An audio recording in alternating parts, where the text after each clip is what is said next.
दुनिया की सबसे अभेद मानी जाने वाली इजराइल की सीमा में शनिवार को हमास के आतंकवादी घुस आए। कई सौ लोगों को उन्होंने बंधक बना लिया और 600 से ज्यादा लोगों को मौत के घाट उतार दिया। बीते कई दशकों में इजराइल पर इतना भीषण हमला नहीं हुआ था।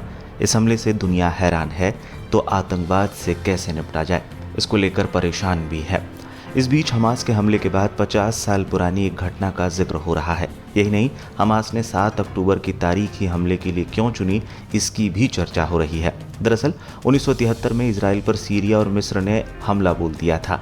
ये हमला भी 6 अक्टूबर को ही किया गया था, जब इजराइल के लोग शबात के आयोजन में व्यस्त थे। यह यहूदियों के लिए धार्मिक छुट्टी का दिन होता है। इस दिन यहूदी समुदाय के लोग प्रार्थना करते हैं और छुट्टी पर रहते हैं। माना जा रहा है कि इसलिए हमास ने इस दिन को इजराइल पर हमले के लिए चुना। इसके अलावा 1973 में किए गए हमले की तारीख के ठीक एक दिन बाद यह अटैक किया गया। साफ है कि हमास के लिए 50 साल पुराने हमले की याद एक बार फिर ताज़ा हो गई। सीरिया और मिस्र ने 1973 में जो हमला किया था, उसमें भी इजराइल को 2500 सैनिकों को खोना पड़ा था। हालांकि अंत में इजराइल को ही जीत मिली थी। उस जंग को यौम किपुर युद्ध के नाम से भी जाना जाता है। उसके बाद ये पहला मौका है जब इजराइल को इतना बड़ा नुकसान झेलना पड़ा है।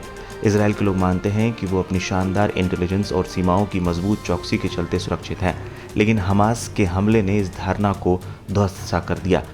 यहूदी देश पर इस हमले ने अमेरिका, भारत और यूरोप समेत दुनिया के कई मुल्कों को चौंका दिया है। इजराइल ने तो इस हमले की तुलना अमेरिका पर हुए 9/11 के अटैक से की है। इजराइल और अरब देशों के बीच 1973 में जो जंग हुई थी, उसे चौथे अरब इजराइल युद्ध के तौर पर जाना जाता है। दोनों के बीच उससे पहले 1949, 1956, 1967 में युद्ध हुए थे। 1967 में 6 दिनों की जंग के बाद इजराइल ने अपनी सीमाओं का विस्तार कर लिया था। सीरिया के गोलान हाइट्स और मिस्र के सिनाई के कुछ इलाकों पर भी उसका कब्जा हो गया था।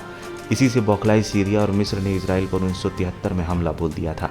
यह हमला रमज़ान के महीने में हुआ था, जिसकी उम्मीद इजराइल को नहीं थी।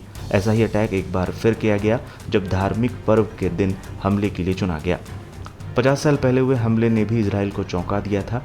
3 दिन बाद इजराइल ने काउंटर अटैक किया था। इसके बाद मामला वैश्विक स्तर पर पहुंच गया था। अमेरिका ने इजराइल का समर्थन किया, तो वहीं सोवियत ने मिस्र और इजराइल का साथ दिया था। फिर अंत में 25 अक्टूबर को यूएन में समझौता हुआ था और सीज फायर किया गया। इस घटना में भी इजराइल के अजय होने की धारणा को बड़ा नुकसान पहुंचा था।